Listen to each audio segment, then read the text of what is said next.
الرحيم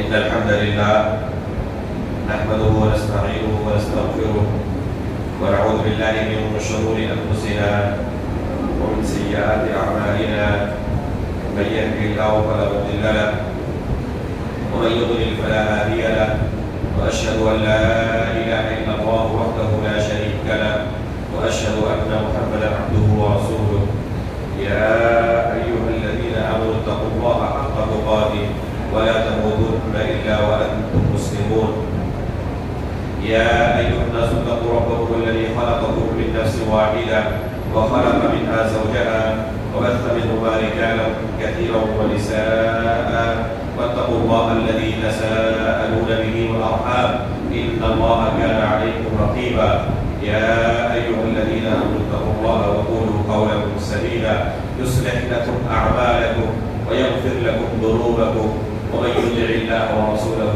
فقد فاز فوزا عظيما أما بعد فإن أصدق الحديث كتاب الله وأحسن الهدي هدي محمد صلى الله عليه وسلم وشر الأمور محدثاتها وكل محدثة بدعة وكل بدعة ضلالة وكل ضلالة في النار. محترم و مکرم حاضرین مجلس، اللہ رب العالمین کے فضل و کرم سے ہم سورہ بقرہ اور سورہ آل عمران کی تفسیر سے اہم آیتوں کی تفسیر سے فارغ ہو چکے ہیں. انشاءاللہ آج کے اس درس میں سورہ نساء کی تفسیر اور اس کے اندر جو اللہ رب العالمین کی طرف سے ہمارے لیے اہم پیغامات ہیں ان کو سننے کی کوشش کریں گے. اس سورہ کی شروعات اس آیت سے ہوتی ہے. یہ آیت ہم لوگ بے شمار بار سن چکے ہوتے ہیں. جیسے کہ ابھی آپ کے سامنے جو خطبہ پڑھا گیا ہے اس خطبے کے اندر اس آیت کو پڑھا گیا. اللہ کے رسول صلی اللہ علیہ وسلم اپنے ہر خطبے میں اس آیت کو پڑھتے تھے. یا ایھا الناس اتقوا ربکم الذی خلقکم من نفس واحدہ وخلق منها زوجها. یہ آیت اللہ کے رسول اپنے ہر خطبے میں پڑھا کرتے تھے. ایک آیت کو بار بار دہرانے کے پیچھے یقیناً کوئی خاص مقصد ہے. اس آیت پر غور کریں کہ اللہ رب العالمین نے اس آیت میں ہمیں کیا پیغام دیا ہے. یا ایھا الناس اتقوا ربکم الذی خلقکم من نفس واحدہ. اے لوگوں، اللہ رب العالمین کا تقوی اختیار کرو جس نے تمہیں ایک نفس سے پیدا کیا ہے. ایک نفس سے مراد کیا ہے؟ آدم علیہ السلام. آدم علیہ السلام پورے بنی نوع انسانیت کے باپ ہیں. اللہ رب العالمین نے آدم علیہ السلام سے ہی پوری ذریت کو پیدا کیا ہے. یہاں تک کہ وَخَلَقَ مِنْهَا زَوْجَهَا، ان کی اہلیہ، ان کی بیوی کو بھی اللہ رب العالمین نے اسی نفس سے پیدا کیا ہے. حدیث کے اندر آتا ہے کہ اللہ رب العالمین نے عورتوں کو مرد کی دائیں پسلی سے پیدا کیا ہے جو کہ ٹیڑھی ہوتی ہے. اس لیے اللہ کے رسول صلی اللہ علیہ وسلم نصیحت کرتے ہوئے مردوں کو فرماتے ہیں کہ عورتوں کے اندر چونکہ اللہ رب العالمین نے انہیں مردوں کی پسلی سے پیدا کیا ہے جو کہ ٹیڑھی ہوتی ہے، اس لیے عورتوں کے اندر یہ ٹیڑھاپن ان کی خلقت کے اندر شامل ہے. اس لیے اگر تم اس سے فائدہ اٹھانا چاہو تو صبر کر کے اس کے ساتھ رہو، اور اگر تم اسے سیدھا کرنا چاہو گے کہ بالکل سیدھی ہو جائے تو یہ سیدھی نہیں ہوگی بلکہ تم اس کو توڑ دو گے، اور توڑنا کیا ہے؟ طلاق ہے.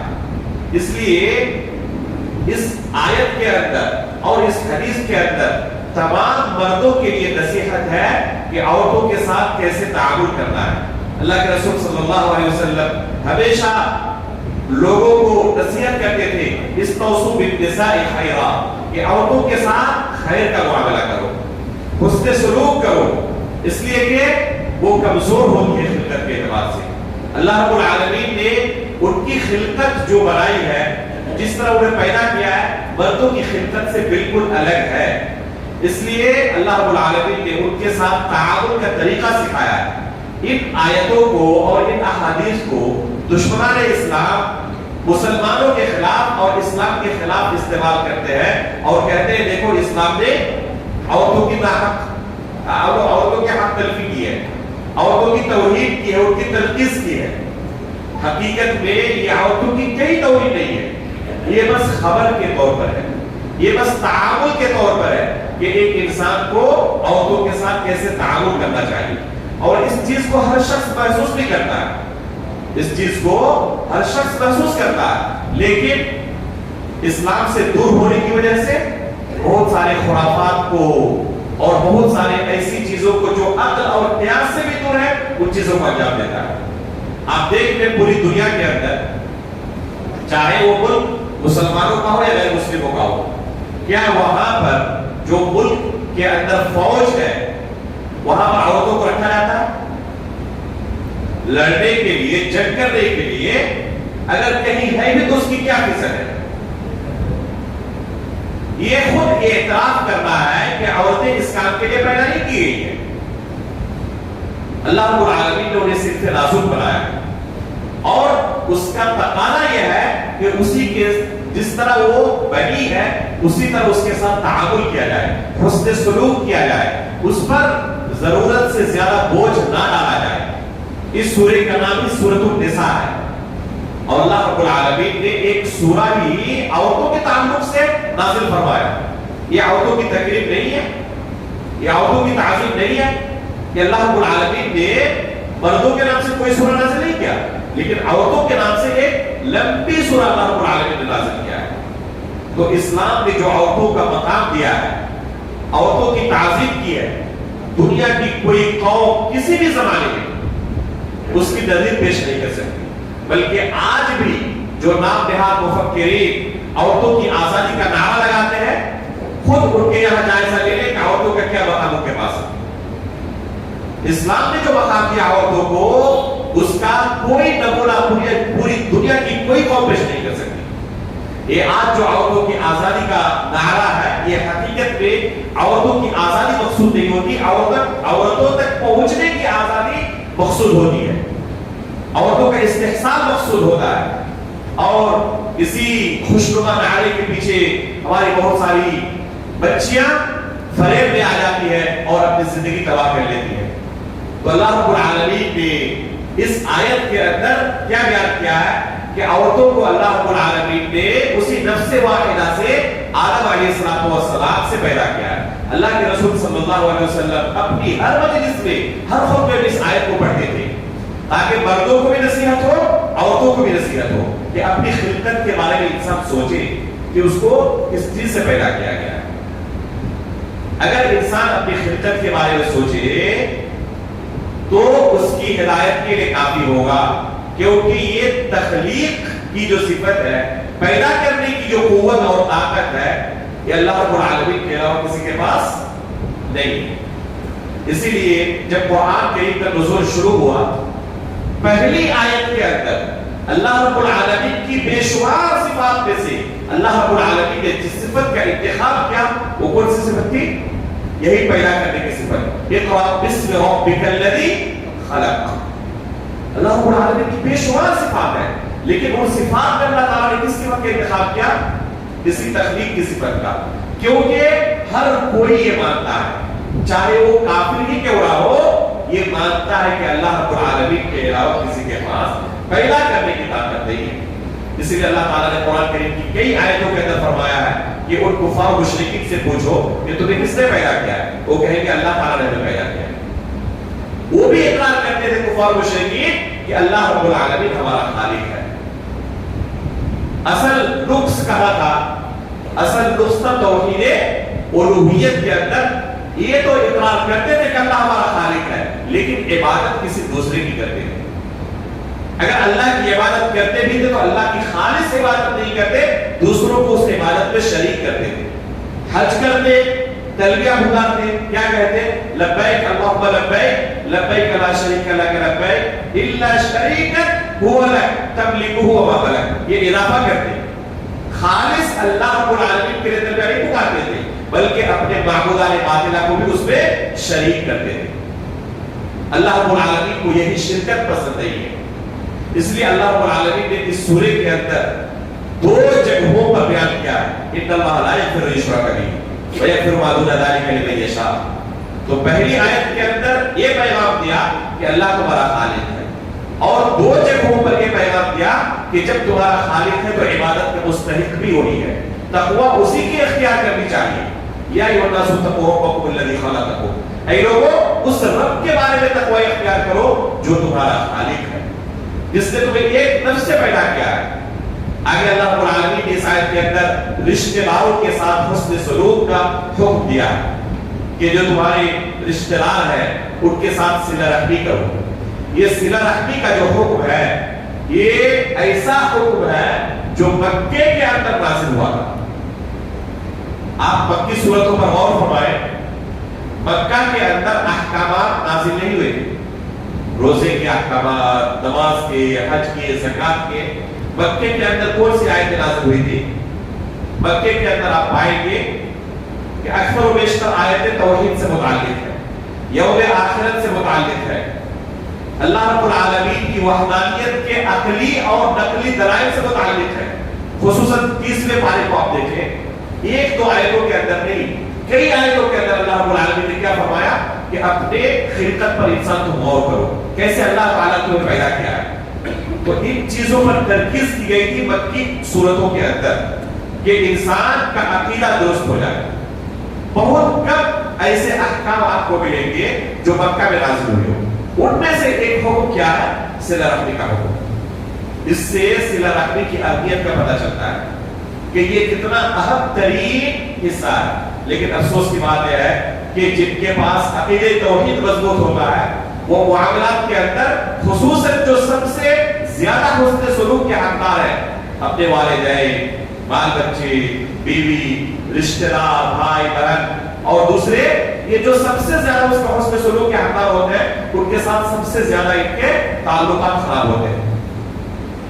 اس لیے میرے بھائیوں، جہاں اپنے عقیدے کی اصلاح کرنی ہے، رب العالمین کا تقوی اختیار کرنا ہے، اس کی وحدانیت کا اقرار کرنا ہے، ساتھ ہی ساتھ اپنے معاملات کو بھی ہمیں درست کرنے کی ضرورت ہے۔ اب یہ سوچیں کہ صرف توحید ہمارے پاس ہو اور معاملات کے اندر ہم زیرو ہو اور رب العالمین کی جنت ہمیں مل جائے گی، یہ خام خیالی ہے۔ اللہ کے رسول ہر خطبے کے اندر اس چیز کی تلقین کرتے تھے، یا ایھا الناس اتقوا ربکم الذی خلقکم من نفس واحدہ وخلق منها زوجها وبث منهما رجالا کثیرا ونساء واتقوا اللہ الذی تساءلون به والارحام۔ تو صلہ رحمی کے بارے میں اللہ رب العالمین نے اس آیت کے اندر حکم دیا ہے اور اس سورہ کی شروعات اسی سے ہوتی ہے۔ آگے اللہ رب العالمین نے جہاں دیکھیں، یہاں پر پہلی آیت میں اللہ رب العالمین نے تقوی کا حکم دیا، توحید کا حکم دیا اور ساتھ میں صلہ رحمی کا حکم دیا۔ آگے جہاں پر شرک کے تعلق سے اللہ نے منع کیا ہے، وہاں پر ساتھ ہی ساتھ اللہ رب العالمین نے 10 اور حقوق کا تذکرہ کیا ہے، 9 اور حقوق کا تذکرہ کیا ہے، اور یہ تمام حقوق 9 حقوق ان کے ساتھ متعلق ہیں، وہ بندوں کے حقوق ہیں۔ وَاعْبُدُوا اللَّهَ وَلَا تُشْرِكُوا بِهِ شَيْئًا۔ اس کے بعد کیا کہا؟ وَبِالْوَالِدَيْنِ إِحْسَانًا وَبِذِي الْقُرْبَى وَالْيَتَامَى وَالْمَسَاكِينِ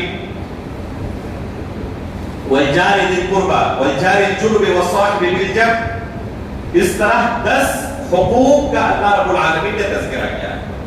اس آیت کے اندر آپ غور کریں کہ صرف یہ نہیں کہا کہ اللہ کا حقوق، اللہ کا رب العالمین کا حق ادا کرو، وَاعْبُدُوا اللَّهَ وَلَا تُشْرِكُوا بِهِ شَيْئًا، اس پر اللہ تعالیٰ نے اکتفا نہیں کیا، بلکہ آگے وَبِالْوَالِدَيْنِ إِحْسَانًا کہہ کے 9 اور رشتہ داروں کا تذکرہ اللہ رب العالمین نے کیا ہے۔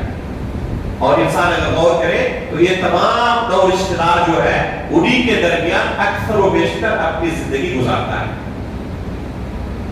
اکثر و بیشتر جو اس کے اوقات گزرتے ہیں انہی 9 لوگوں کے درمیان گزرتے ہیں۔ تو اگر انسان اس آیت پر عمل کر لے کہ اللہ کا بھی حق ادا کر رہا ہے اور ساتھ میں لوگوں کا بھی حق ادا کر رہا ہے، تو یہی حقیقت میں کامیابی کی ضمانت ہے۔ تو اس سورے کے اندر اللہ رب العالمین نے 1-2 آیتوں کے اندر نہیں، بے شمار آیتوں کے اندر حقوق اللہ کے ساتھ حقوق العباد کی تلقین کی ہے کہ اے لوگوں، صرف اللہ کا حق ادا کرنے سے تم کامیاب نہیں ہو سکتے، ساتھ میں حقوق العباد کی بھی تمہیں پرواہ کرنی ہے اور یہ تمام حقوق بھی تمہیں ادا کرنے ہیں۔ تو یہ اس سورے کا اہم پیغام ہے، بلکہ اگر کہا جائے کہ اس سورے کا اہم پیغام یہی ہے کہ حقوق اللہ کے ساتھ حقوق العباد کی ادائیگی ضروری ہے. یہ اس سورے کا اہم پیغام ہے. اس کے بعد اللہ رب العالمین نے آگے فوراً یتیم کے تعلق سے نصیحت کی, اور اس کا تعلق بھی کس کے ساتھ ہے؟ حقوق العباد کے ساتھ ہے. کہ یتیم اگر تمہارے پاس موجود ہو, اس کی کفالت کر رہے ہو, تو اللہ رب العالمین کا تقوی اختیار کرو, اس کے مال کو ہڑپ کر کے نہ کھا لو. ان الذین یأکلون اموال الیتامی ظلما انما یأکلون فی بطونہم نارا وسیصلون سعیرا. یہ جو لوگ یتیم کا مال ہڑپ جاتے ہیں, ظالمانہ طریقے سے یتیم کا مال اپنے پیٹ میں ڈالتے ہیں, انما یأکلون فی بطونہم نارا, تو حقیقت میں وہ کیا ڈالتے ہیں اپنے پیٹ میں؟ جہنم کی آگ ڈالتے ہیں. وَسَيَصْلَوْنَ سَعِيرًا, اور قیامت کے دن تمام لوگوں کا ٹھکانہ کہاں ہوگا؟ جہنم.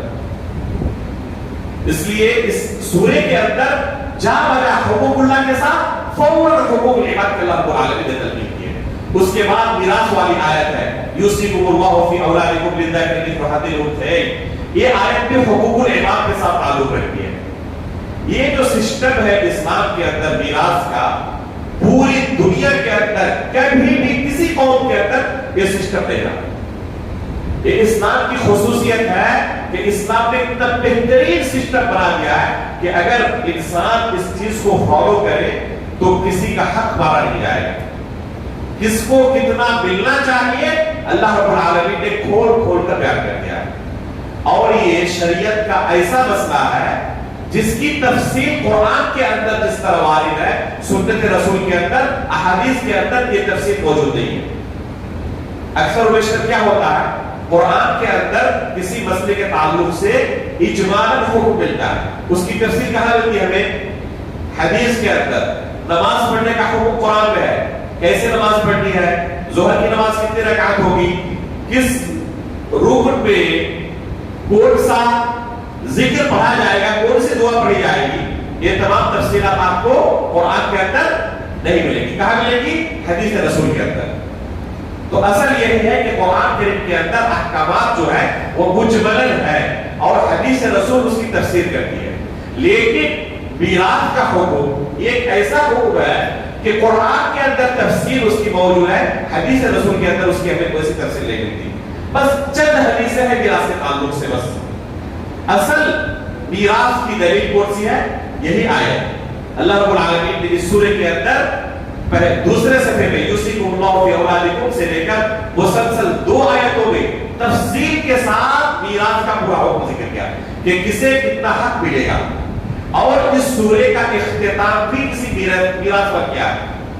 اس سورے کی سب سے آخری جو آیت ہے اس آیت میں بھی اللہ رب العالمین نے اسی میراث کے قانون کو بیان کیا ہے کہ کس کو کتنا ملنا چاہیے. تو ان 3 آیتوں کے اندر تفصیل سے اس سورے میں اللہ رب العالمین نے میراث کا قانون بیان کیا ہے. خصوصی طور پر جو چیز ہمیں اپنے معاشرے کے اندر جس کی اصلاح کرنی ہے وہ عورتوں کے میراث کا مسئلہ ہے. دوسرے تمام جو رشتہ دار ہیں ان کو تو تقریباً لوگ فالو کرتے ہیں اس نظام کو اور ان کو حق دیتے ہیں, لیکن اکثر و بیشتر معاشرے میں عورتوں کو میراث سے محروم کر دیا جاتا ہے. اگر کوئی شخص کچھ دیتا بھی ہے تو اپنی من مرضی, پورا حق شاذ و نادر ہی کوئی دیتا ہے. اگر کوئی پورا حق دیتا ہے تو وہ مبارکباد کے مستحق ہے, لیکن بہت کم ایسا دیکھنے کو ملتا ہے کہ عورتوں کو میراث میں پورا حق دیا جائے. یہ اسلام کی خصوصیت ہے کہ اسلام نے عورتوں کو میراث میں شامل رکھا ہے اور پورا کا پورا حق دیا ہے. جو عورتوں کو حق دیا گیا ہے یہ کہیں سے بھی مردوں سے کم نہیں ہے. بعض لوگ یہ پروپیگنڈا کرتے ہیں کہ عورتوں کو مردوں سے آدھا دیا گیا ہے اور یہ آیت دلیل کے طور پر پیش کرتے ہیں. آپ میراث کے پورے سسٹم کو پڑھیں, اس کے بعد آپ دنگ رہ جائیں گے کہ کئی جگہوں پر عورتوں کا حق مردوں سے زیادہ ہے. عورتوں کا حق مردوں سے زیادہ ہے. اس لیے یہ کہنا کہ عورتوں کو اللہ رب العالمین نے آدھا دیا ہے اور ان پر ظلم کیا ہے میراث کے مسئلے میں نعوذ باللہ من ذالک اللہ رب العالمین نے کوئی ظلم نہیں کیا. پہلی بات تو یہ کہ عورتوں پر کوئی ذمہ داری نام رکھتے کہ اللہ رب العالمین نے نہیں ڈالی. کوئی خاتون اگر اپنے شوہر اور اپنے بچوں پر خرچ کرتی ہے تو اس کا احسان ہے, گنہگار نہیں ہوگی. اگر کوئی خاتون مالدار ہو اور شوہر کے پاس اس طرح مال نہ ہو, بچوں کے پاس نہ ہو, اور وہ خاتون انکار کرے کہ میں نہیں دوں گی اپنا مال, تو گنہگار نہیں ہوگی خرچ نہ کرنے کی وجہ سے. لیکن شوہر اگر خرچ نہ کرے اپنی بیوی پر, اپنے بچوں پر, تو گنہگار ہوگا. اللہ رب العالمین نے نان اور رفقہ کی ذمہ داری عورتوں پر نہیں ڈالی. اس کے باوجود میراث میں سے اسے حصہ دیا ہے. میراث میں سے شوہر کے مال میں سے بھی اور والدین کے مال میں سے بھی. تو عورت دو جگہ پر میراث کا حق آتی ہے. اس لیے آپ اگر پورے سسٹم کو دیکھیں گے تو پائیں گے کہ عورتوں کا حق کہیں سے کم نہیں ہوتا. ایک تو ان پر ذمہ داری کم ہے, مردوں پر ذمہ داری کہیں زیادہ ہے, اور دوسرے حق لینے کے معاملے میں ان کو پورا اسلام دے دیا ہے. اس لیے اگر یہ سسٹم نافذ کیا جائے تو یہ دنیا اب و شامت کا گواہ بن جائے گا. لیکن افسوس کہ اس سسٹم کو فالو کرنے والے بہت کم لوگ ہیں. جن کے پاس حقیقت میں عقل ہے وہ یہ تسلیم کرنے پر مجبور ہوگا کہ اس سے بہتر میراث کا کوئی دوسرا نظام نہیں ہو سکتا. بعض سروے اس طرح آئے ہیں کہ دنیا کے کن کن ملکوں میں اسلامی نظام وراثت کو فالو کیا گیا. چند دنوں پہلے ایک کانفرنس ہوئی تھی, اس پہ ایک تقریر کا موضوع یہی تھا کہ اسلامی نظام وراثت کو کن ملکوں کے اندر فالو کیا گیا. جو مقرر تھے انہوں نے پورا بایوڈاٹا پیش کیا اور کئی یورپین ملکوں کا تذکرہ کیا ان کے قانون سے کہ انہوں نے اسلام کے اسی نظام کو بہت حد تک اپنے نظام میراث کے اندر داخل کیا ہے. اب غور کریں کہ ایک طرف گرچہ وہ اسلام پر اعتراض کر رہے ہیں لیکن وہ بھی یہ ماننے پر مجبور ہے کہ اس سے بہتر کوئی دوسرا نظام نہیں ہو سکتا. اللہ رب العالمین نے جب میراث کا یہ سسٹم پورا یہ نظام بیان کیا اس کے بعد وعید سنائی کہ جو لوگ اس سسٹم کو فالو نہیں کرتے وَمَن يَعْصِ اللَّهَ وَرَسُولَهُ وَيَتَعَدَّ حُدُودَهُ يُدْخِلْهُ نَارًا خَالِدًا فِيهَا وَلَهُ عَذَابٌ مُهِينٌ. کہ جو اللہ اور اس کے رسول کی نافرمانی کرتے ہیں ان کی سزا کیا؟ اللہ رب العالمین انہیں جہنم میں داخل کریں گے خالدین فیہا. اس کا ترجمہ کیا ہے جی بتائیں؟ ہمیشہ ہمیشہ رہیں گے. اس کا ظاہری معنی یہی ہے. یہ آیت سمجھنے کی ہے اور اسی لیے ہم کہتے ہیں کہ کتاب و سنت کو, قرآن کو اور احادیث کو صرف ترجمے سے نہیں سمجھا جا سکتا.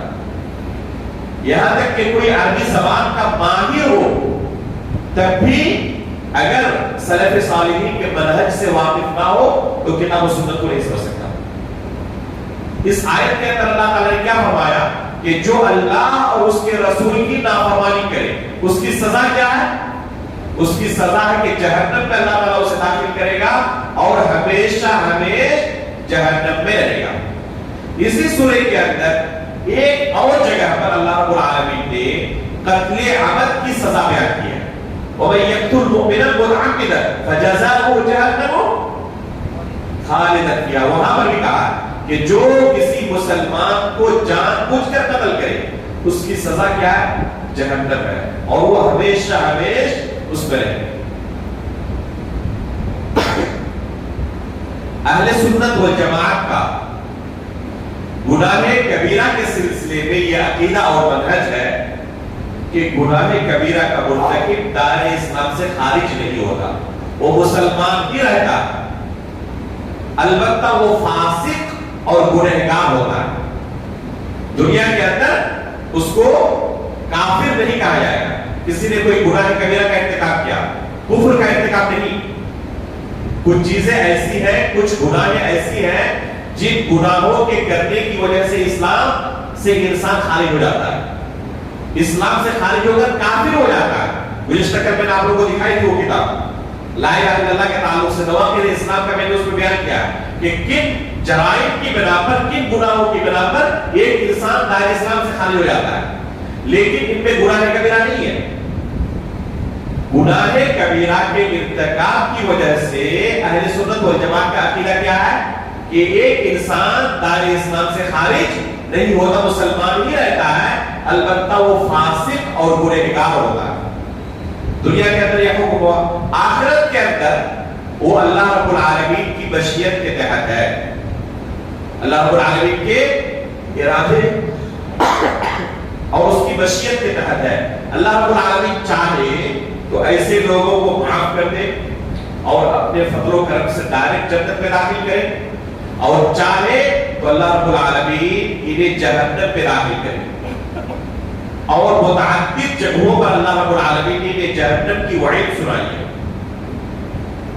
اگر جہنم میں داخل کیا تو ہمیشہ یہ جہنم میں نہیں رہیں گے، بلکہ ایک نہ ایک دن انہیں جنت میں داخل کیا جائے گا۔ ٹھیک ہے، اس سے کوئی اس عذاب کو ہلکے میں نہ لے کہ ہمیشہ جہنم میں نہیں رہنا پڑے گا۔ میرے بھائیو، جہنم کی جو عذاب ہے ایک سیکنڈ بھی برداشت کرنا انسان کے بس کی بات نہیں ہے۔ ایک سیکنڈ کے لیے برداشت کرنا کسی انسان کے بس کی بات نہیں ہے کہ ہم اس عذاب کو ہلکا سمجھیں۔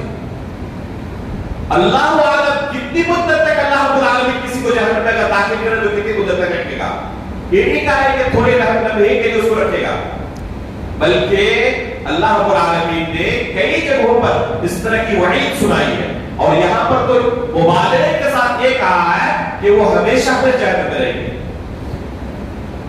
خوارج اور معتزلہ یہ دو گمراہ فرقے پیدا ہوئے جن کا عقیدہ اور منہج یہ تھا کہ گناہ کبیرہ کا مرتکب دائرہ اسلام سے خارج ہو جاتا ہے۔ اگر کسی نے گناہ کبیرہ کا ارتکاب کیا اس کی سزا کیا ہے؟ وہ اسلام سے خارج۔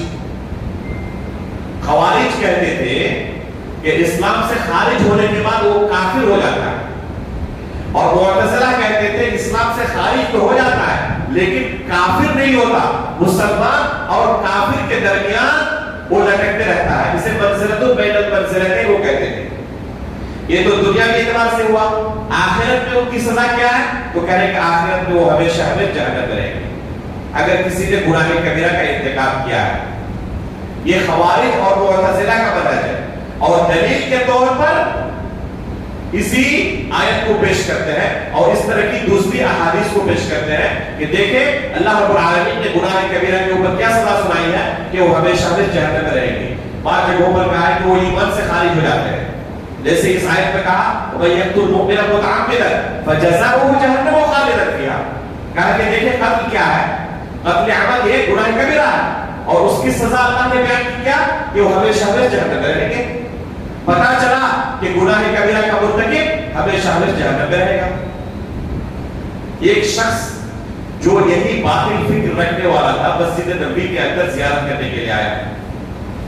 ہمارے ایک ساتھی نے اس کو پوچھا، یہی آیت اس نے دلیل کے طور پر پیش کی جو آج آپ کے سامنے تلاوت کی گئی ہے، وَمَن يَقْتُلْ مُؤْمِنًا مُتَعَمِّدًا۔ میرے اس ساتھی نے یہی آیت پھر اس کے سامنے پیش کی، وَمَن يَعْصِ اللَّهَ وَرَسُولَهُ وَيَتَعَدَّ حُدُودَهُ يُدْخِلْهُ نَارًا۔ اس آیت میں وَمَن يَعْصِ اللَّهَ وَرَسُولَهُ گناہ کبیرہ کی بات نہیں کی گئی، بلکہ عام طور پر اللہ اور اس کے رسول کی نافرمانی کی بات کی گئی ہے، اور اللہ اور اس کے رسول کی نافرمانی میں گناہ کبیرہ کے ساتھ گناہ صغیرہ بھی داخل ہے یا نہیں ہے؟ بتائیں، اللہ اور اس کے رسول کی نافرمانی میں گناہ کبیرہ کے ساتھ گناہ صغیرہ بھی داخل ہے۔ اگر کوئی شخص گناہ صغیرہ کر رہا ہے، یہ کہا جائے گا نہیں کہا جائے گا کہ وہ اللہ رب العالمین کی نافرمانی کر رہا ہے، اللہ کے رسول کی نافرمانی کر رہا ہے، تو اس آیت میں کیا کہا؟ وَمَن يَعْصِ اللَّهَ وَرَسُولَهُ، کہ جو اللہ اور اس کے رسول کی نافرمانی کرے گا، یہاں پر بھی وہی سزا بیان کی گئی کہ وہ ہمیشہ جہنم میں رہے گا۔ تو میرے اس ساتھی نے اس شخص کہا تو گناہ صغیرہ کے بارے میں آپ کا کیا خیال ہے؟ گناہ صغیرہ کے بارے میں بھی اللہ تعالیٰ نے یہی سزا سنائی ہے، تو پھر آپ گناہ صغیرہ کے بارے میں یہ عقیدہ رکھیں، لیکن وہ یہ عقیدہ گناہ صغیرہ کے بارے میں نہیں ہے۔ اس لیے اہل سنت والجماعت کا عقیدہ کیا ہے اس بارے میں کہ گناہ کبیرہ کا مرتکب دائرہ اسلام سے خارج نہیں ہوتا ہے۔ اللہ کے رسول صلی اللہ علیہ وسلم قیامت کے دن شفاعت کریں گے ایسے لوگوں کے حق میں جو جہنم میں داخل ہو چکے تھے کہ ان کو جہنم سے نکالا جائے، اور اللہ کے رسول کی سفارش سے ان کو جہنم سے نکالا جائے گا اور جنت میں داخل کیا جائے گا۔ یہ حدیث کس بات کی دلیل ہے؟ اس بات کی کہ جہنم میں داخل ہونے کے بعد ہمیشہ ہمیشہ جہنم میں نہیں رہیں گے، بلکہ ایک نہ ایک دن اللہ رب العالمین انہیں جنت میں داخل کرے گا۔ تو تمام نصوص کو سامنے رکھتے ہوئے اہل سنت والجماعت اپنا موقف اور اپنا عقیدہ طے کرتے ہیں، کسی ایک آیت اور ایک حدیث کو دیکھ کر نہیں کہ بعض آیتوں پر ایمان لائے بعض آیتوں کو ترک کر دیں۔ یہ اہل سنت والجماعت کا عقیدہ نہیں ہے، یہ منہج نہیں ہے۔ یؤمنون ببعض ویکفرون ببعض، یہ گمراہ فرقوں کا منہج ہے کہ بعض آیتوں پر ایمان لاتے ہیں بعض آیتوں کو چھوڑ دیتے ہیں۔ اہل سنت والجماعت کا منہج یہ ہے کہ تمام نصوص کو سامنے رکھنے کے بعد اس سے جو نتیجہ نکلے وہ عقیدہ رکھتے ہیں۔ میں ایک مثال دیتا ہوں، زنا کرنا، چوری کرنا، شراب پینا، یہ گناہ کبیرہ ہے نہیں ہے؟ ہر ایک کے نزدیک بالاتفاق گناہ کبیرہ ہے۔ یہ گناہ فرقہ خوارج اور معتزلہ کا کہتے ہیں کہ زنا، چوری اور شراب پینے والا اسلام سے خارج ہو جاتا ہے۔ اور ایک بات بتاؤں، یہ جتنے گمراہ فرقے ہیں وہ اپنے باطل عقائد کی دلیل قرآن اور حدیث سے ہی دیتے ہیں۔ فرق کیا ہوتا ہے؟ سلف صالحین کے فہم کے مطابق ان آیات اور احادیث کو نہیں سمجھتے، اپنا خود ساختہ فہم ہوتا ہے۔ جو سمجھانا چاہتے ہیں سلف صالحین کو نہیں سمجھائے آیات سے احادیث سے۔ چنانچہ زنا کرنا، چوری کرنا، شراب پینا گناہ کبیرہ ہے، وہ کہتے ہیں کہ اس سے اسلام سے انسان خارج ہو جاتا ہے۔ دلیل کیا ہے؟ کہتے ہیں کہ اللہ کے رسول نے فرمایا لا یزنی الزانی حین یزنی وهو مؤمن ولا يسرق السارق حين يسرق وهو مؤمن ولا يشرب الخمر حين يشربها وهو مؤمن، کہ زنا کرنے والا، چوری کرنے والا، شراب پینے والا جب شراب پیتا ہے، زنا کرتا ہے، چوری کرتا ہے تو مؤمن نہیں ہوگا۔ کہتے ہیں اللہ کے رسول کی حدیث واضح ہے کہ وہ مومن نہیں ہوتا۔ جب مومن نہیں ہوتا تو کیا ہوتا ہے؟ کافر ہوتا ہے۔ دلیل انہوں نے صحیح بخاری کی حدیث سے دی۔ اسی گمراہ فرقے کے بالمقابل ایک دوسرا گمراہ فرقہ پیدا ہوا تھا، مرجئہ کا، جو کیا کہتے تھے؟ اس فرقے کا عقیدہ تھا کہ گناہ کبیرہ کا ارتکاب کرے تو اسلام سے خارج۔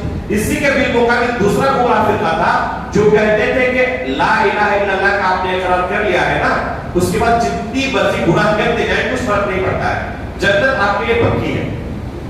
نعوذ باللہ من ذلک۔ یہ ایک انتہا سرے پر اور یہ دوسری انتہا پر کہتے کہ لا الہ الا اللہ کا اقرار کر لینے کے بعد چاہے جتنی مرضی گناہ کرتے رہے ایمان کے اندر کوئی کمی نہیں ہوتی، جنت آپ کے لیے پکی ہے۔ یہ بھی کتاب و سنت سے ہی دلیل دیتے ہیں۔ یہ بھی ایک صحیح بخاری اور صحیح مسلم کی حدیث سے دلیل دیتے ہیں۔ صحیح مسلم کے اندر یہ حدیث موجود ہے۔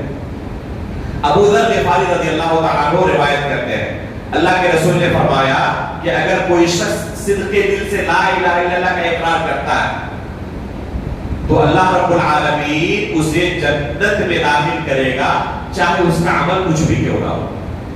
ابو ذر غفاری نے پوچھا وَإِنْ زَنَا وَإِنْ سَرِقَ یا رسول اللہ، اللہ کے رسول اگر زنا کرے چوری کرے تب بھی؟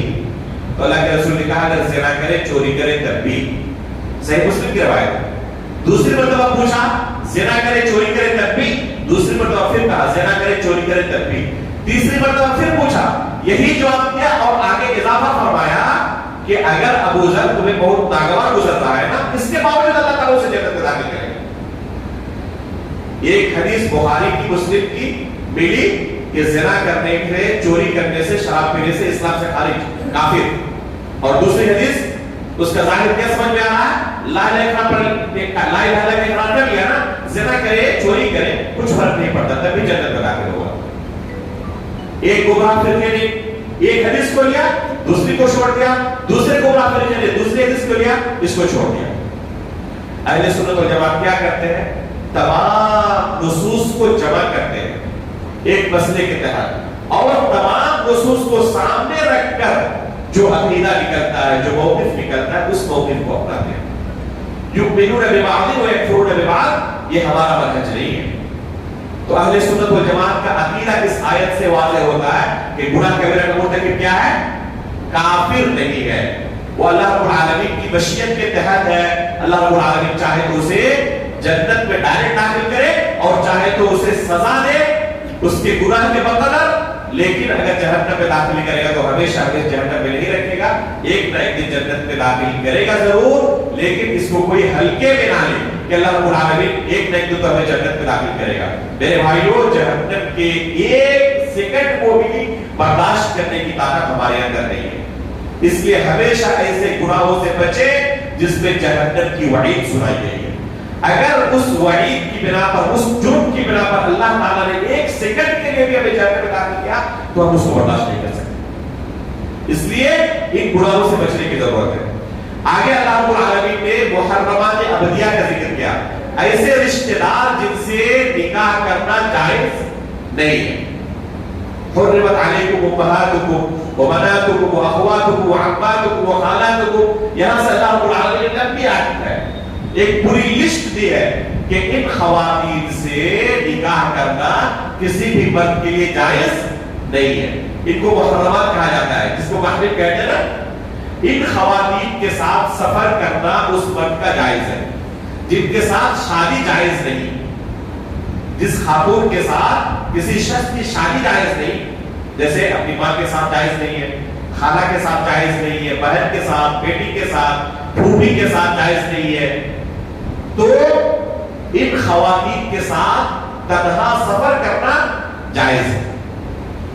باقی دوسری خواتین جو ہے ان خواتین سے نکاح کرنا جائز ہے، اور جن خواتین سے نکاح جائز ہے ان سے تنہائی میں ملنا جائز نہیں، ان سے پردہ کرنا ضروری ہے۔ جن خواتین سے نکاح کرنا جائز ہے ان سے خلوت میں، تنہائی میں ملاقات کرنا جائز نہیں ہے۔ موبائل سے بات کرنا جائز ہے؟ جی کیا خیال ہے؟ یہ اس سے بڑا فتنہ ہے، یہ اس سے بڑا فتنہ ہے۔ بعض لوگ اسے فتنہ تصور نہیں کرتے، یہاں تک کہ اگر دین کے راستے سے بھی کوئی داخل ہونا چاہے تب بھی اس سے دور رہے۔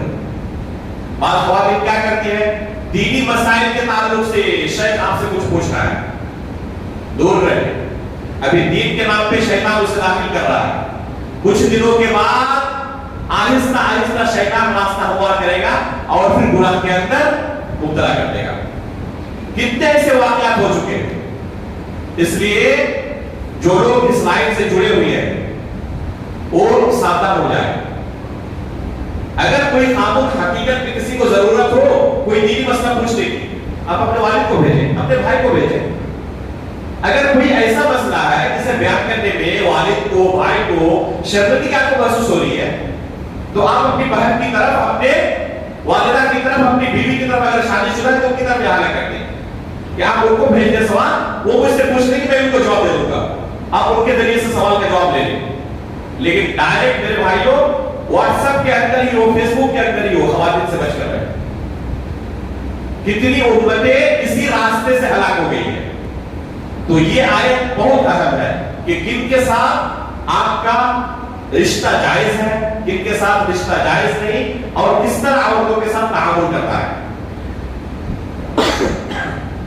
آگے اللہ رب العالمین نے مردوں کی قوامیت کے تعلق سے بیان کیا ہے، الرجال قوامون علی النساء۔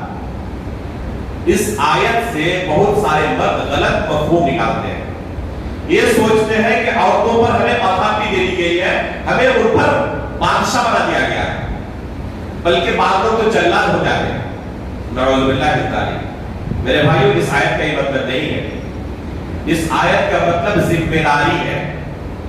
اللہ رب العالمین نے مردوں کو ذمہ دار بنایا عورتوں پر۔ آگے اللہ تعالیٰ نے بیان کیا کہ تمہاری ذمہ داری کیا ہے، بما فضل اللہ بعضهم علی بعض وبما انفقوا من اموالهم، کہ تمہیں ان پر خرچ کرنا پڑے گا، ان کا بوجھ تمہیں اٹھانا پڑے گا، یہ تمہاری ذمہ داری ہے۔ گھر کے اندر دینی ماحول رہے، تمہاری ذمہ داری ہے۔ اللہ رب العالمین قیامت کے دن تمہیں پوچھے گا تمہاری بیوی کے متعلق، تمہارے بچوں کے متعلق، کہ ان کی ذمہ داری ہم نے تم کو دی تھی، تم نے یہ ذمہ داری کتنی ادا کی؟ اور یہ ایسی ذمہ داری ہے جس سے کوئی شخص بچ نہیں سکتا۔ اللہ کے رسول فرماتے ہیں الا کلکم راعی وکلکم مسئول عن رعیتہ، تم میں سے ہر شخص ذمہ دار ہے اور ہر شخص کو اس کی ذمہ داری کے متعلق قیامت کے دن اللہ رب العالمین سوال کرے گا۔ گھر کے اندر دینی ماحول قائم کرنا ہر شخص کی ذمہ داری۔ کوئی یہ نہیں کہہ سکتا میں تو عالم دین نہیں تھا اس لیے گھر کے اندر اگر گانا بجانا اور دوسرے حرام کاموں کا ارتکاب ہو رہا ہے تو میں کیسے روکوں، میں تو عالم دین نہیں تھا۔ میرے بھائیوں، دین کے کچھ مسائل ایسے ہیں جن کو معلوم من الدین بالضرورہ کہا جاتا ہے، یعنی مسلمان ہونے کے لیے ان مسائل کا جاننا ضروری ہے۔ علماء کے درمیان کوئی اختلافی مسئلہ نہیں ہے، زنا کرنا حرام ہے، چوری کرنا حرام ہے، شراب پینا حرام ہے، جھوٹ بولنا حرام ہے، غیبت کرنا حرام ہے۔ یہ صرف علماء جانیں گے یا تمام لوگوں کو جاننے کی ضرورت ہے؟ تمام لوگوں کو جاننے کی ضرورت ہے۔ اور ان چیزوں سے اپنے گھر کو پاک رکھنا صرف علماء کی ذمہ داری نہیں، ہر شخص کی ذمہ داری۔ تو دعوت جو کہتے ہیں نا کہ ہر شخص پر واجب ہے، تو اس کا معنی یہی ہے۔ ایسا نہیں کہ اللہ رب العالمین نے ہمیں کچھ ذمہ داری دی دعوت کی اپنے ماتحت لوگوں کے درمیان اور اس سے ہم استدلال کرتے ہوئے کیا کریں، اسٹیج پر کھڑے ہو جائیں، ممبر پر کھڑے ہو جائیں، گرچہ ہم نے علم حاصل نہیں کیا۔ یہ جائز نہیں ہے ہم لوگوں کے لیے۔ دین کے مسائل لوگوں کو سمجھانا، کتاب و سنت کی تشریح کرنا یہ علماء کا حق ہے، لیکن کچھ مسائل ایسے ہیں جن کا جاننا ہر ایک کے لیے ضروری ہے، اور ان مسائل کی تبلیغ اپنے ماتحت لوگوں کے درمیان کرنے کی ذمہ داری ہر شخص کی ہے۔ اس فرق کو محفوظ رکھیں، اس فرق کو محفوظ نہ رکھنے کی وجہ سے آج کل کتنے ایسے فتنے پیدا ہو رہے ہیں کہ ان نصوص کو دلیل بنا کر کچھ ایسے نااہل لوگ اسٹیج کی زینت بن رہے ہیں جن کو حقیقت میں اسٹیج کی زینت نہیں بننا چاہیے، جن کے لیے جائز نہیں کہ شرعی مسائل کے متعلق علم شائع کرے اور لوگوں کے سامنے اپنے آپ کو دینی رہنما، مبلغ، داعی، مفتی، مرشد کی شکل میں پیش کرے۔ یہ قیامت کی نشانیوں میں سے ہے۔ اللہ کے رسول فرماتے ہیں ان هذا العلم، اللہ کے رسول فرماتے ہیں کہ ان هذا العلم ينتزع انتزاعا حتى اذا لم يبق عالما اتخذ الناس رؤوسا جهالا، کہ قیامت جب قریب ہو جائے گی کیا ہوگا، علماء کم ہو جائیں گے، علم اٹھا لیا جائے گا، لوگ جاہلوں کو اپنا سردار بنا لیں گے۔ اب سوال آتا ہے کہ سوال پوچھنے والا جاہل ہے تو اپنے ہی جیسے دوسرے جاہل سے سوال پوچھنے کیوں آئے گا؟ جب دونوں جاہل ہیں تو ایسا کیا ہوتا ہے کہ ایک جاہل کو سوال پوچھنے کے لیے سب لوگ آ رہے ہیں؟ وجہ یہ ہے کہ گرچہ جہالت میں دونوں برابر ہیں، لیکن ایک نے اپنی شکل و صورت سماج اور معاشرے کے اندر عالم کی بنائی ہوئی ہے کہ نہیں میں مفتی ہوں، میں مرشد ہوں، مبلغ ہوں، داعی ہوں۔ حقیقت میں وہ بھی اسی کی طرح جاہل ہے، دین کا علم اس نے حاصل نہیں کیا ہے۔ اگر پڑھنے کے لیے کہا جائے تو ایک سطر پڑھ تک نہیں سکتا۔ تو اللہ کے رسول نے کیا فرمایا؟ فَيُفْتَوْنَ، ان لوگوں کو سوال کیا جائے گا، فَيُفْتَوْنَ، اور یہ سوال کا جواب دیں گے، دھڑا دھڑ سوالوں کا جواب دیں گے۔ علماء گھبراتے ہیں سوال کا جواب دینے، لیکن یہ کبھی نہیں گھبراتے۔ فَيَضِلُّونَ وَيُضِلُّونَ، یہ خود گمراہ ہو کے دوسروں کو گمراہ کریں گے۔ یہ حقیقت میں دین کی خدمت نہیں ہے، لوگوں کو گمراہ کرنا ہے۔ میرے بھائیو، ایک بہت بڑی ذمہ داری ہے کہ دین کے متعلق آپ نقشائی کریں۔ تو اللہ رب العالمین نے دعوت کی ذمہ داری ہر شخص کو دی ہے، لیکن اس احاطے کو، اس میدان کو سمجھنے کی ضرورت ہے کہ اللہ نے آپ کو کتنی ڈیوٹی دی ہے۔ اس ڈیوٹی کو آپ پوری کریں، اللہ رب العالمین کے پاس آپ بچ جائیں گے۔ لیکن اس ڈیوٹی کو آپ پورا نہ کریں، گھر کے اندر چوری، ڈکیتی، شراب، زنا، ہر گندے عمل کا ارتکاب چل رہا ہے اور آپ روک نہیں رہے، تو اللہ رب العالمین کے پاس آپ کو پکڑا جائے گا۔ اس کے بعد اللہ رب العالمین نے بعد الموت کے تعلق سے ایک عقلی دلیل دی ہے۔ مرنے کے بعد دوبارہ زندہ کیا جائے گا ہمیں، اس کی ایک عقلی دلیل سنیں۔ اللہ رب العالمین کا ارشاد ہے ان الذين كفروا بآياتنا سوف نصليهم نارا كلما نضجت جلودهم بدلناهم جلودا غيرها ليذوقوا العذاب۔ جہنم میں جب جہنمیوں کو داخل کیا جائے گا، ان کی چمڑیاں جھلس جائیں گی، تو اللہ رب العالمین انہیں نیا چمڑا عطا کریں گے۔ اور پھر دوبارہ انہیں سزا دیں گے، پھر جھلس جائیں گی، پھر نیا چمڑا عطا کریں گے، نئی زندگی دیں گے. اس طرح بار بار ان کو نئی زندگی دیتے رہیں گے، ان کو سزا دیتے رہیں گے. یہ آیت دلیل ہے عقلی طور پر کہ مرنے کے بعد دوبارہ ہمیں زندہ کیا جا رہا ہے. کس طرح؟ غور کریں گے اس عقلی دلیل پر. دنیا کے کسی ملک میں چلے جائیں، وہاں پر پولیس پرشاسن کورٹ کچہری کا سسٹم یہ نہیں ہے. کس لیے ہے؟ اس لیے کہ ظالم کو سزا دی جائے. اسی لیے نا کہ اگر کوئی کسی پر ظلم کر رہا ہے تو اس کو سزا دی جائے. کیا حقیقت میں دنیا کی عدالتوں میں انصاف ہوتا ہے؟ جو ظالم ہے اس کو سزا دی جاتی ہے؟ بہت کم. اکثر و بیشتر سب سے زیادہ ناانصافی اور سب سے زیادہ ظلم عدالتوں کے اندر ہوتا ہے. اگر کوئی جج مان لیجیے کہ بہت زیادہ انصاف پسند ہے، کوشش کرتا ہے کہ اس کی عدالت میں کوئی ناانصافی نہ ہو، لیکن وہ انصاف کس حد تک کر سکتا ہے؟ جتنی اس کے پاس طاقت ہے. طاقت سے زیادہ انصاف نہیں کر سکتا. اس کی ایک مثال لیں. ایک شخص نے ایک شخص کو قتل کیا، عدالت میں فیصلہ آیا، مقدمہ آیا. اگر انصاف پسند ہوگا تو قصاصاً اس کو بھی قتل کر دے گا. ٹھیک ہے؟ مان لیجیے دوسرا کیس آیا، ایک قاتل ہے جس نے 10 لوگوں کو قتل کیا. ابھی ایک شخص کو کسی نے قتل کیا تھا، اس کے بارے میں اس نے سزا دی، اس کو بھی قصاصاً قتل کر دیا جائے. اب جو دوسرا کیس آیا ہے، دوسرا مقدمہ آیا ہے، قاتل 10 لوگوں کا قاتل ہے، ایک کا نہیں. کیا 10 مرتبہ اسے قتل کر سکتا ہے؟ پاور ہے کسی انسان کے پاس؟ یہ پاور ہی نہیں ہے انسان کے پاس. عقل یہ تقاضا کرتی ہے کہ کوئی ایسی عدالت ہونی چاہیے جہاں پر ہر مجرم کو اس کے جرم کے حساب سے سزا دیا جائے. اسی لیے عدالتیں قائم ہے. لیکن دنیا کے اندر عدالتوں کے اندر حقیقت میں وہ فیصلہ نہیں ہو پاتا. لیکن اللہ رب العالمین کی عدالت میں یہ فیصلہ ہوگا ضرور. کلما نضجت جلودهم بدلناهم جلودا غیرها ليذوقوا العذاب. اللہ رب العالمین اس پر قادر ہے کہ ایک مرتبہ قتل کرنے کے بعد دوبارہ زندگی دے، پھر قتل کرے، پھر زندگی دے، پھر قتل کرے، پھر زندگی دے. یہ طاقت انسان کے پاس نہیں ہے. تو یہ آیت دلیل ہے اس بات کی کہ ایک عدالت باقی ہے، اس میں سب کو پیش ہونا ہے اپنے اعمال کے حساب کے لیے. تو یہ آیت عقلی دلیل ہے بعض بعد الموت کی. اسی طرح اس سورے کے اندر قبر رسول کے پاس استغفار کی شرعی حیثیت کیا ہے اس کے بارے میں بیان کیا گیا ہے. اللہ رب العالمین کا ارشاد ہے وما ارسلنا من رسول الا ليطاع باذن الله ولو انهم اذ ظلموا انفسهم جاءوك فاستغفروا الله واستغفر لهم الرسول لوجدوا الله توابا رحيما. ہمارے ملک کے اندر رہنے والے اہل حدیثوں کے علاوہ جو دوسری جماعتیں ہیں جو حج اور عمرہ کرنے کے لیے جاتے ہیں، اس آیت کو جو سورہ نساء کی آیت ہے، اس آیت کو دلیل بنا کر قبر رسول کے پاس بھیڑ لگاتے ہیں. وَلَوْ أَنَّهُمْ إِذْ ظَلَمُوا أَنفُسَهُمْ جَاءُوكَ فَاسْتَغْفِرُوا اللَّهَ وَاسْتَغْفَرَ لَهُمُ الرَّسُولُ.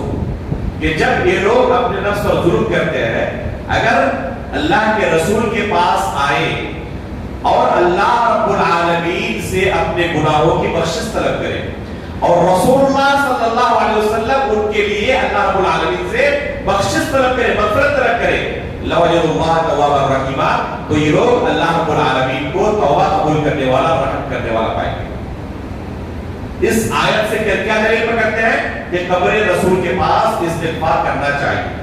بلکہ کتنے لوگ کہتے ہیں کہ ہم تو صرف اسی لیے اتنا دور دراز کا سفر کر کے آئے ہیں، مقصد عمرہ کرنا، حج کرنا نہیں ہے، قبر رسول ہی اصل ہمارا مقصد ہے. صراحت کے ساتھ کہتے ہیں میرے بھائیوں، یہ آیت کہیں سے بھی اس باطل عقیدے پر دلیل نہیں ہے. اس میں جاؤ کا کہا گیا ہے، جاؤ الی قبر کا نہیں کہا گیا ہے کہ آپ کے پاس آئیں. اور اللہ کے رسول کی زندگی میں صحابہ اکرام آتے تھے، لیکن جب آپ کی وفات ہو گئی تو کسی ایک صحابی نے بھی کبھی کوئی غلطی صادر ہونے کے بعد اللہ کے رسول کی قبر کے پاس نہیں آیا تھا. صحابہ اکرام نے یہ معنی نہیں سمجھا تھا.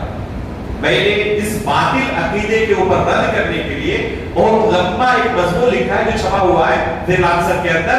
اس کا موضوع ہے قبر رسول کے پاس استغفار کی شرعی حیثیت. ابھی وقت نہیں ہے، اگر کوئی اس باطل عقیدے کو آپ کے سامنے ظاہر کرے تو اس مضمون کو پڑھے اور اس کو جواب دیں. ٹھیک ہے؟ تو یہ باطل عقیدہ ہے جو بہت سارے لوگ اس آیت سے استدلال کرتے ہیں. یہ آیت کہیں بھی اس باطل عقیدے کی تائید نہیں کرتی ہے.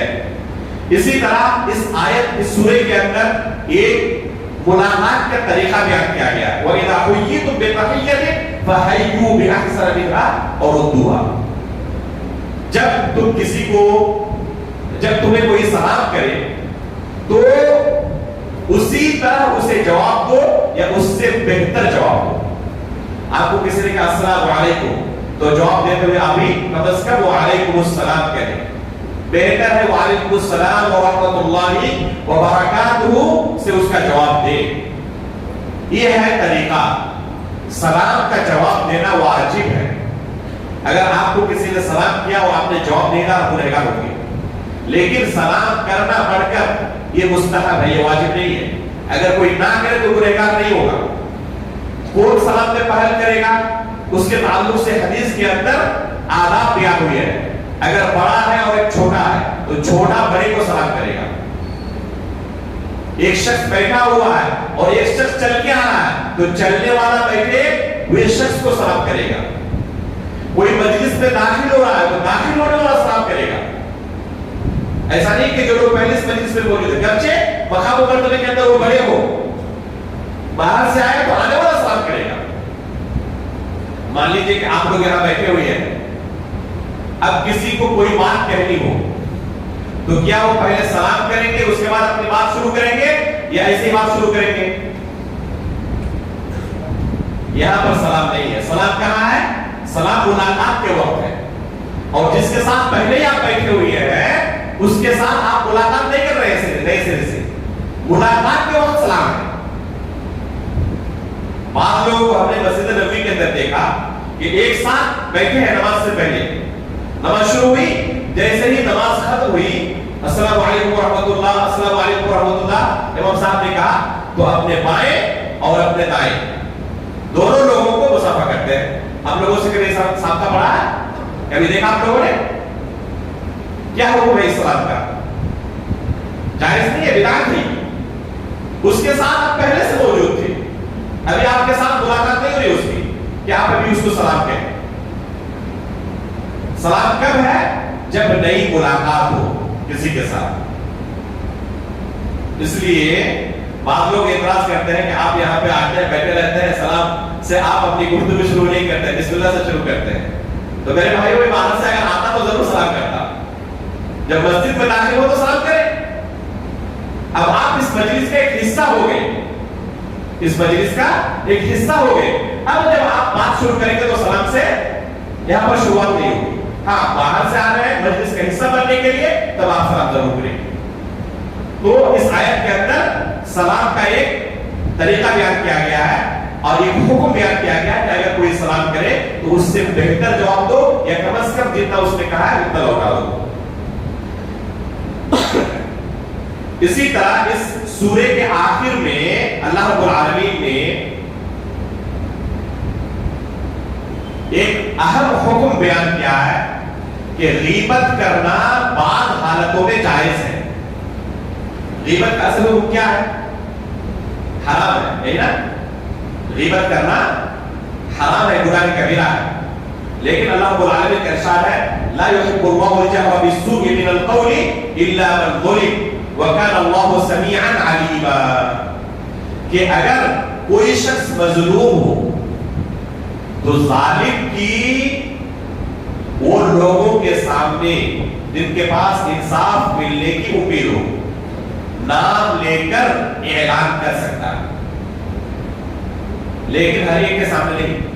جن کے پاس انصاف ملنے کی امید ہو، مثلا وکیل کے سامنے، جج کے سامنے، بادشاہ کے سامنے، قاضی کے سامنے، ایسے لوگوں کے سامنے اس کی برائی بیان کر سکتا ہے کہ فلاں فلاں شخص نے میرے اوپر یہ ظلم کیا ہے. تو حقیقت میں دیکھا جائے تو یہ بھی غیبت ہی ہے نا، لیکن یہ جائز ہے. علماء نے کتاب و سنت کے نصوص سے استدلال کرتے ہوئے کہا ہے کہ 6 جگہوں پر غیبت کرنا جائز ہے. 6 جگہوں پر غیبت کرنا جائز ہے. ان میں سے ایک جگہ یہ ہے کہ اگر کوئی کسی پر ظلم کر رہا ہے تو مظلوم کے لیے جائز ہے کہ ظالم کے ظلم کے بارے میں ایسے لوگوں کو بتائے جہاں سے انصاف ملنے کی امید ہو.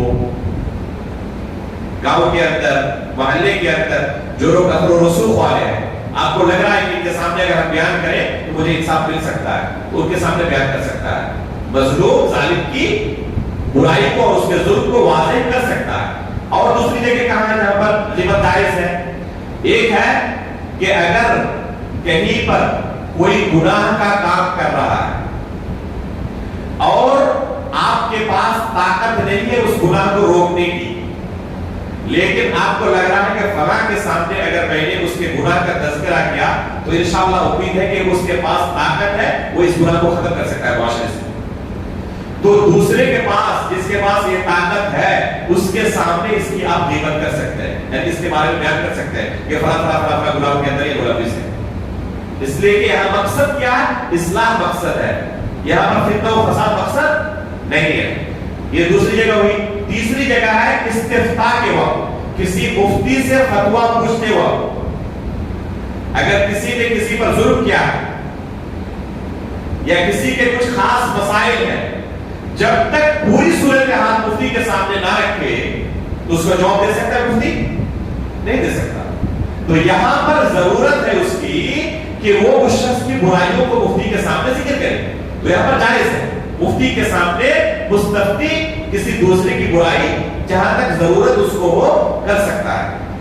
اسی طرح چوتھی جگہ ہے کہ کوئی بدعتی شخص ہے یا کوئی ایسا شخص ہے جو دینی طور پر قابل اطمینان نہیں ہے اور وہ دین پھیلانے کی کوشش کر رہا ہے.